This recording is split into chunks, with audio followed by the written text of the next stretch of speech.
जी students, आज का हमारा टॉपिक है relationship of biology with other sciences. हम बायोलॉजी का रिलेशनशिप चेक कर रहे हैं कि बाकी साइंसेज के साथ क्या है। जिस तरह हमने पिछली वीडियो में देखा था कि हमने बायोकेमिस्ट्री और बायोफिजिक्स के जो फिजिक्स और केमिस्ट्री है वो किस तरह बायो से रिलेट करती है, लिविंग थिंग से रिलेट करती है। अभी हम पढ़ने जा रहे हैं बायोमैथमेटिक्स।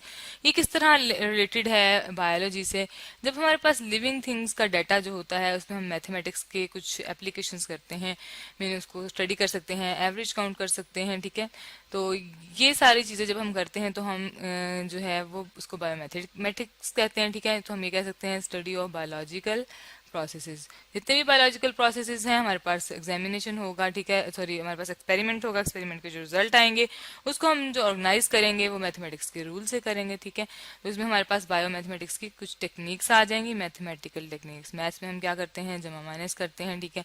टेबल्स भी बना सकते हैं और भी बहुत सी जो हमारे पास फार्मूलाज हैं वो अप्लाई कर सकते हैं, ठीक है। मैथमेटिकल टेक्निक्स जो हो सकती हैं वो कौन कौन सी हो सकती हैं कि इस तरह की हमारे पास एवरेज हो सकती है, ठीक है, और बहुत सी चीज़ें आ सकती हैं इसके अंदर, ठीक है। प्लस टूल्स जो हैं वो हम खुद से डिज़ाइन करते हैं कि एवरेज करने के लिए या डिफरेंट जो एग्जांपल्स हम ले सकते हैं, ठीक है। तो यूं हमारे पास फॉर एग्जांपल अगर हम एवरेज काउंट करना चाहते हैं, एवरेज क्या होती है कि किसी जगह कितनी एवरेज बारिश होगी, मीन ओवरऑल एक डे में कितनी होगी, या फिर किसी इलाके में एवरेज किसी पर्सन की कितनी जो है वो एज है, आई मीन कि उसमें अडल्ट कितने हैं, ठीक है ना। एवरेज अडल्ट कितने हैं, उनकी क्या एज होती है, ठीक है। या फिर यंग यंग बेबीज कितने हैं, ठीक है। यंगस्टर्स कितने हैं, यंगस्टर्स अडल्ट और यंगस्टर्स अलग कर लेते हैं हम, ठीक है। इसके बाद चिल्ड्रन कितने हैं, ठीक है, या ओल्ड कितने हैं, ठीक है। चिल्ड्रन कितने हैं, उसके बाद या फिर उनके अंदर ओल्ड एज वाले लोग कितने हैं, ठीक है ना। इसको आप कह सकते हैं ओल्ड एज के हवाले से ओल्ड पीपल, ठीक है। तो इनके ऊपर जब हम ये डाटा हमने कलेक्ट कर लिया, उनको ये हमने एज नोन कर लिया, जब हम एवरेज का फार्मूला लगाते हैं जो कि एक मैथमेटिकल टेक्निक है, तो फिर हमारे पास ये बायोमैथमेटिक्स की स्टडी आ जाती है, ठीक है। तो इसी तरह जब हम बायोजियोग्राफी को देखते हैं जो कि सेकंड हमारा रिलेशनशिप है, जियोग्राफी के साथ बायो का क्या रिलेशनशिप है। अब जियोग्राफी जो आती है, ये हमने जो हेडिंग लिखी हुई है bio mean living things, geography mean जो हमारे पास लैंड की आ जाती है स्टडी, ठीक है।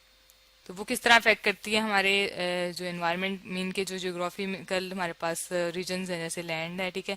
लैंड है, एयर है, कहाँ पर हमारे पास ज़्यादातर ऑर्गेनिज्म पाए जाते हैं, वाटर के अंदर भी पाए जाते हैं, ठीक है, सी में, ओशंस में, ठीक है। इसके साथ साथ लैंड पे कितनी ज़्यादा हमारे पास वैरायटी है, ठीक है।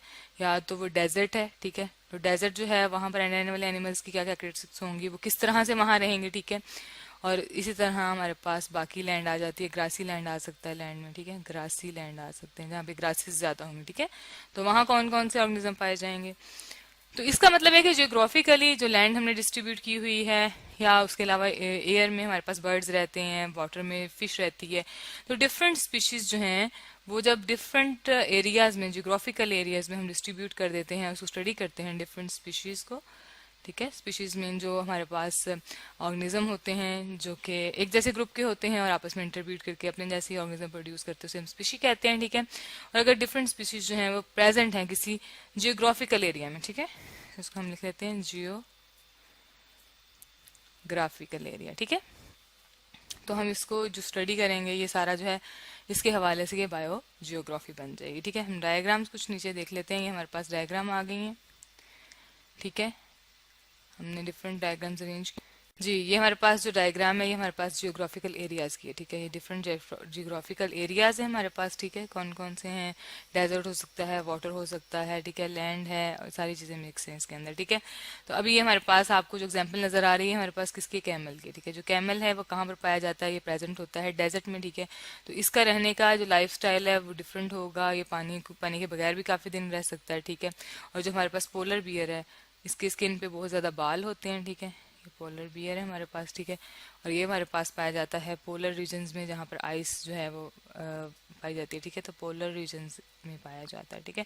तो यूं हमारे पास इसी तरह बाकी ऑर्गेनिज्म भी इसी हवाले से जहाँ जहाँ रहते हैं, जहाँ पे बर्फ ज्यादा है या जहाँ पर डेजर्ट एरिया या ग्रासी लैंड्स हैं, वहाँ पर भी ज्यादा जानवर रहते हैं ग्रासी लैंड्स में। और अपने जिस तरह इसका एनवायरनमेंट है उसी हवाले से इनके अंदर करेक्टरिस्टिक्स पाई जाती हैं।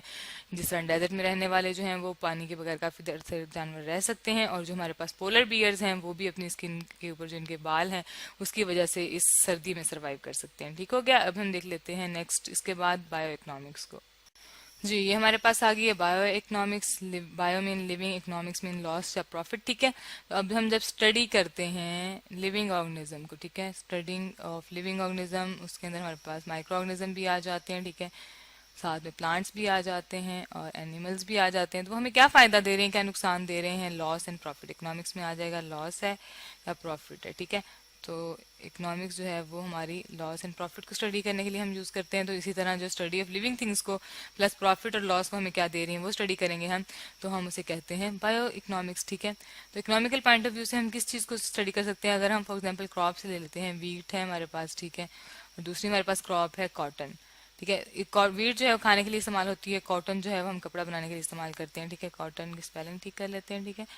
तो वीट जो है हमारे पास, इसकी क्या यील्ड है, यील्ड का मतलब है कि उस पर ईयर हमारे पास ज्यादा आ रही है, कम आ रही है, प्रोडक्शन ज्यादा है, और क्या वो प्रॉफिट दे रही है कि नहीं दे रही है हमें, ठीक है। इसके बाद कॉटन है, उसकी यील्ड कितनी है, ठीक है, उसका क्या फायदा है हमें, ठीक हो गया। तो ये सारी चीजें जो है वो हम वीट के हवाले से, कॉटन के हवाले से देखेंगे। इसी तरह हमारे पास लिविंग ऑर्गेनिज्म भी आ जाते हैं। मीन जिस तरह गॉट है वो कितने जो है वो ज्यादा मिल्क प्रोड्यूस कर रही है, उसको सेल आउट करके आप किस तरह बेनिफिट ले सकते हैं, ठीक है। तो ये बायो इकोनॉमिक्स में हम जो है स्टडी करते हैं, ठीक है।